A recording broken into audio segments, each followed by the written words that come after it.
Hello guys, आप देख रहे हैं वीएम के टेक्निकल पावर और मैं आपका दोस्त विजय वर्मा। दोस्तों आज हम बनाने वाले हैं इस temperature and humidity monitoring system को। तो हम इसे कैसे बना सकते हैं, चलिए शुरू करते हैं। तो दोस्तों सबसे पहले हम node MCU ESP8266 module wifi module लेते हैं और फिर इसके बाद दोस्तों हम एक ह्यूमिडिटी एंड टेम्परेचर सेंसर लेते हैं। DHT11 सेंसर है ये ह्यूमिडिटी एंड टेम्परेचर को डिटेक्ट करेगा। और फिर दोस्तों हम 3 जंपर वायर लेते हैं, फीमेल टू फीमेल, इनको कनेक्ट करेंगे। तो दोस्तों सबसे पहले हम इस नोड MCU में प्रोग्राम को अपलोड कर लेते हैं। तो इसके लिए हम इसे अपने लैपटॉप या PC से कनेक्ट कर लेंगे। तो हमने इसे कनेक्ट कर लिया है। फिर हम उस प्रोग्राम को ओपन करेंगे जिसे हमें इसमें अपलोड करना है। तो दोस्तों हमने प्रोग्राम ओपन कर लिया है। तो दोस्तों इसमें एक ऑथेंटिकेशन की और वाईफाई SSID नेम और पासवर्ड नेम की ज़रूरत पड़ेगी। तो सबसे पहले हमें ऑथेंटिकेशन की चाहिए। तो इसके लिए हम एक ऐप इंस्टॉल करेंगे मोबाइल में अपने। तो हम प्ले स्टोर पर जाते हैं, तो ऐप का नाम लिखते हैं ब्लिंक ऐप और फिर इसे हम इंस्टॉल कर लेंगे अपने फ़ोन में।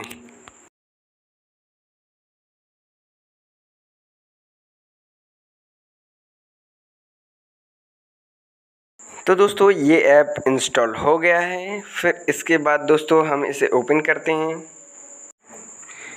दोस्तों इसे ओपन करने के बाद हम एक न्यू अकाउंट क्रिएट करते हैं। तो इसके लिए हमें एक ईमेल आईडी और पासवर्ड की ज़रूरत पड़ती है, तो इसमें हम लिख देते हैं। फिर इसके बाद दोस्तों हम एक न्यू प्रोजेक्ट बनाते हैं। तो इसके लिए हम प्रोजेक्ट नेम लिख लेते हैं टेम्परेचर एंड ह्यूमिडिटी। फिर इसके बाद दोस्तों हम डिवाइस सेलेक्ट कर लेते हैं। तो हम डिवाइस सेलेक्ट करते हैं नोड MCU। फिर इसके बाद दोस्तों हम इसे क्रिएट कर देते हैं। फिर तो ये हमारी जीमेल पर ऑथेंटिकेशन की भेजता है। तो फिर हम अपनी जीमेल को खोलेंगे। फिर तो जैसे ही हम जीमेल ओपन करेंगे तो हम फिर ऑथेंटिकेशन, जैसे ही हम मेल को खोलेंगे तो हमारे पास एक ऑथेंटिकेशन की है। इसे हम कॉपी कर लेते हैं और लैपटॉप में हम नोटपैड पर नोट कर लेंगे। और जो प्रोग्रामिंग में जहां ऑथेंटिकेशन की ज़रूरत है वहां हम उसे पेस्ट कर देंगे।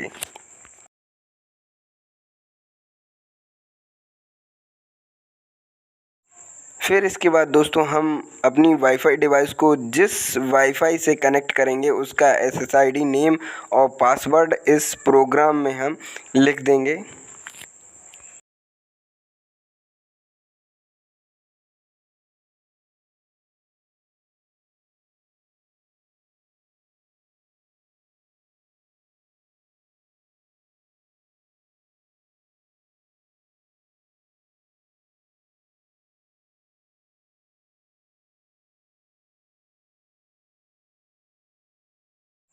तो दोस्तों हमने सारी प्रोसेसिंग कंप्लीट कर ली है। फिर इसके बाद दोस्तों हम बोर्ड सेलेक्ट कर लेते हैं। तो हम बोर्ड सेलेक्ट कर लेते हैं ESP12E।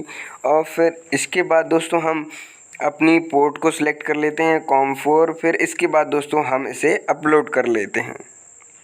तो दोस्तों जैसे ही हम इसे अपलोड करेंगे तो इसमें अपलोडिंग में थोड़ा सा टाइम लगेगा।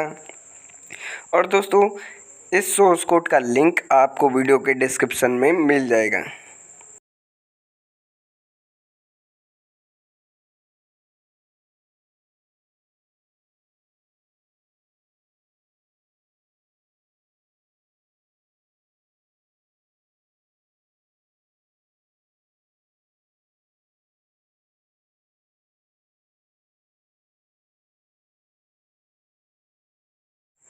दोस्तों प्रोग्राम अपलोड हो गया है। तो फिर इसके बाद दोस्तों हम अपने वाईफाई मॉड्यूल को निकाल लेते हैं अपने लैपटॉप से। फिर इसके बाद दोस्तों हम DHT और नोड MCU के कनेक्शन करेंगे इस सर्किट को देखकर।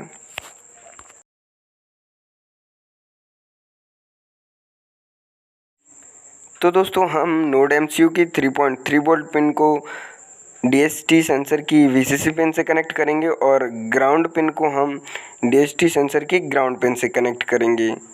और फिर इसके बाद दोस्तों हम नोड MCU की D4 पिन को DHT सेंसर की डेटा पिन से कनेक्ट कर देंगे।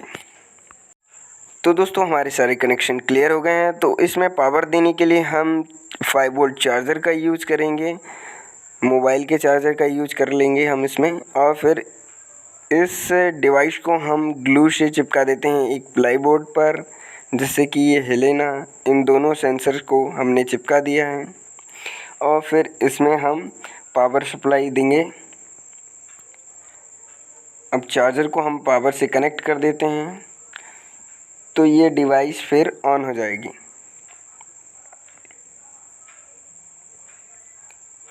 फिर इसके बाद दोस्तों हम फिर ब्लिंक ऐप को ओपन करेंगे और इसमें फिर हम अपने दोनों टेम्परेचर एंड ह्यूमिडिटी के ब्लॉक्स बना लेते हैं। तो हमने गॉज को सिलेक्ट कर लिया है और फिर पहले में हम टेम्परेचर को सिलेक्ट कर लेते हैं और फिर पिन हम इसमें वर्चुअल पिन में V6 यूज़ करेंगे और इसमें हम 50 पर रखेंगे इसे। और फिर हम इसमें 1 सेकंड का टर्न रखेंगे। इसी तरीके से ह्यूमिडिटी में भी सिलेक्ट कर लेते हैं, V5 पिन कर लेंगे इसमें और इसमें 100 सिलेक्ट कर लेते हैं और 1 सेकंड।